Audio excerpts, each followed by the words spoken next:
Corona महामारी के चलते मध्य प्रदेश में पिछले 5 महीने से सभी शिक्षण संस्थाएं पूरी तरह से बंद है और अब कोरोना प्रकोप के बाद आखिर कब तक स्कूल खोले जाएंगे ये कहना मुश्किल है।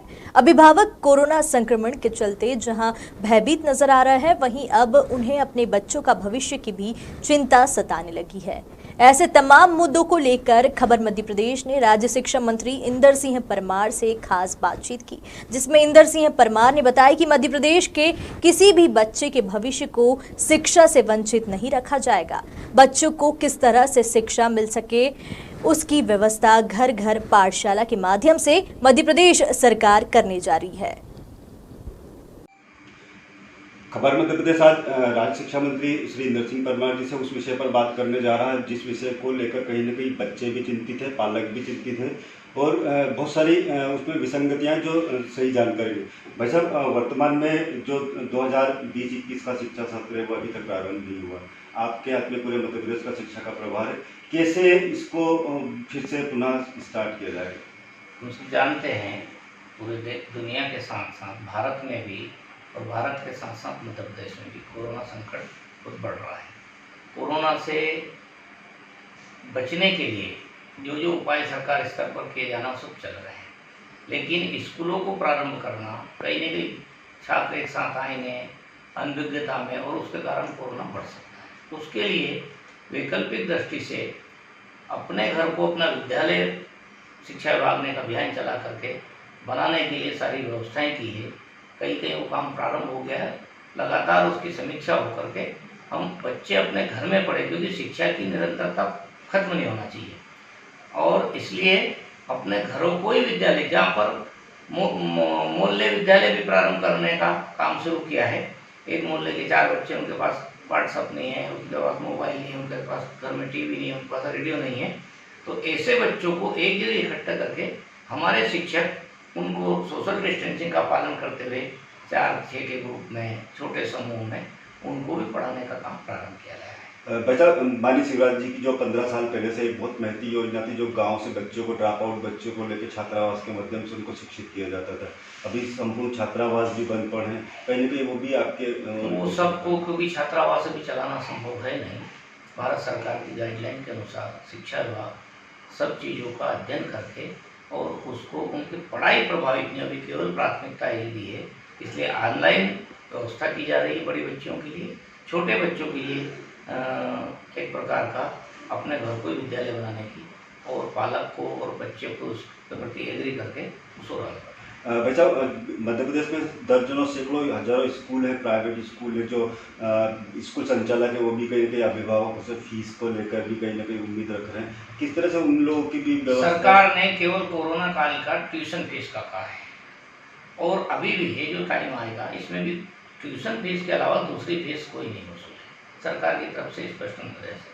यदि कोई उसका उल्लंघन करेगा तो उसके खिलाफ विभाग कार्रवाई करेगा। भाई साहब, अतिथि विद्वानों को भी लेके कहीं न कहीं वो लोग भी जो स्कूलों में कई हजारों जो बच्चे हैं जो बेरोजगार वो स्कूल में आते हैं। अतिथि विद्वानों को लेकर के 2018 में हम परीक्षा आयोजित कर चुके हैं, पॉलिसी बना चुके हैं, उसमें 25% सीटें आरक्षित की गई थी, इसलिए उसकी प्रक्रिया सत्यापन की प्रक्रिया उसमें चल रही है। उस सत्यापन की प्रक्रिया कोरोना के कारण रोकी गई थी, उसको हम मुख्यमंत्री से बात करके जल्दी उसको प्रारंभ करने वाले हैं। उसमें कुछ विसंगतियाँ हैं, उन विसंगतियों को भी हम दूर करने की कोशिश कर रहे हैं ताकि ज़्यादा से ज़्यादा विद्यार्थी उसका लाभ ले सकें। लेकिन कुछ ऐसे भी प्रकरण आ रहे हैं जिसमें विद्यालय में पढ़ाया भी है और उसने B.Ed D.Ed प्राइवेट रेगुलर किया है। अब उस स्थिति में उनको कंसिडर करना संभव नहीं होगा, क्योंकि 2 जगह एक व्यक्ति उपस्थित रह सकता है। बच्चा, चूँकि हजारों दर्शक हैं हमारे, उनके आपका एक संदेश जो पालकों तक पहुँचे, जो बच्चों तक पहुँचे, कहीं न कहीं उनका भविष्य जो है इस 2020 में मध्य प्रदेश के सभी अभिभावक, मध्य प्रदेश के सभी बच्चे, उनसे मेरा केवल एक प्रार्थना है कि वो अपनी शिक्षा की जो निरंतरता उसको खत्म नहीं करें, अपने घर में अनुकूल वातावरण बना के घर में अध्ययन करें और कुछ कठिनाई हो तो अपने पड़ोस के छात्र के साथ मिलकर शिक्षक का सहयोग लें। ऑनलाइन व्यवस्था से जो जुड़ चुके हैं ऑनलाइन शिक्षण ग्रहण करें। उसमें भारत सरकार की गाइडलाइन आई है, भारत सरकार ने भी आगे भी गाइडलाइन जो जारी करी उसका हम पालन करेंगे हम सबको मिलकर के इस कोरोना संकट से निपटने के लिए, परंतु हमारे यहाँ के विद्यार्थी पीछे न रह जाए, इसके लिए हमने अपना घर अपना विद्यालय अभियान प्रारंभ किया है। उस अभियान को निरंतर आगे बढ़ाएंगे। उसमें सभी अभिभावकों बच्चों का सहयोग अपेक्षित है और मैं समझता हूँ उसमें सारे लोग सहयोग करेंगे तो निश्चित रूप से मध्य प्रदेश का जो इस कोरोना के कारण शिक्षा प्रभावित हो रही थी वो प्रभावित नहीं हुई। भारत सरकार ने सिलेबस में कुछ कटौती करने का भी सुझाव दिया है, वो भी हम आगे अध्ययन करके वो भी करने वाले हैं। इसलिए बच्चे पढ़े, रुके नहीं और निरंतर आपने शिक्षा ग्रहण करते रहे, ये पूरा शिक्षा विभाग का प्रयास होगा। वैसे आखिरी प्रश्न मेरा विषय से हटकर है कि अभी उपचुनाव होना है 24 सीटों पर। कांग्रेस बीजेपी पर कई तरह के गंभीर आरोप भी लगाती है कि खरीद फरोख्त की राजनीति भारतीय जनता पार्टी कर रही है, लेकिन ऐसे में ही कांग्रेस के कल भी जो सम्मानीय विधायक है वो भारतीय जनता पार्टी की शपथ, कितना मुश्किल कांग्रेस के लिए होगा उपचुनाव जीतना और बीजेपी के लिए कितना सरल? कांग्रेस की जो सरकार की पूरी कार्यपद्धति थी वो उनके विधायकों के प्रति ही एक प्रकार की दुर्भावना की थी और वो सब प्रकट हो रहा है। हम सिंधिया जी को देखें तो उनके स्वाभिमान को चोट पहुंची, उनके विधायकों से उनके मुख्यमंत्री मिलने तक नहीं मिलते नहीं थे, समय नहीं देते थे। उस सब कारण से उनके मन में वो आया और उन्होंने तय किया कि इससे तो भारतीय जनता पार्टी की सरकार अच्छी है, इसलिए भारतीय जनता पार्टी सरकार बनाने के लिए उन्होंने अपने त्याग पत्र दिए हैं।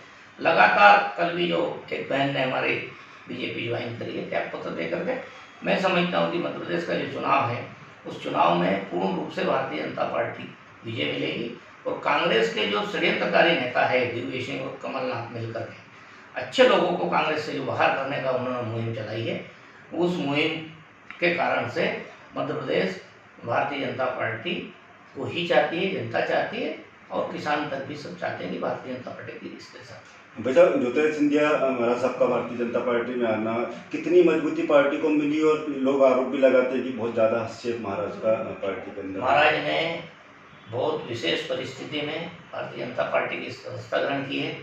निश्चित रूप से वो कांग्रेस के बड़े नेता है, जननेता है और जननेता थे, उन्होंने वहाँ से स्थान बदला है, भारतीय जनता पार्टी की सदस्यता ग्रहण की। तो जो राष्ट्रवादी भाव से काम करने वाले लोग उनके साथ थे वो सारे के सारे भाजपा के साथ जुड़े, क्योंकि भाजपा राष्ट्रवादी पार्टी है तो हम राष्ट्रवादी है ही, उधर से जो समूह आया वो भी राष्ट्रवादी है, मिल करके भारतीय जनता पार्टी को अधिष्ठान। शुजालपुर से दीपक सक्सेना की रिपोर्ट।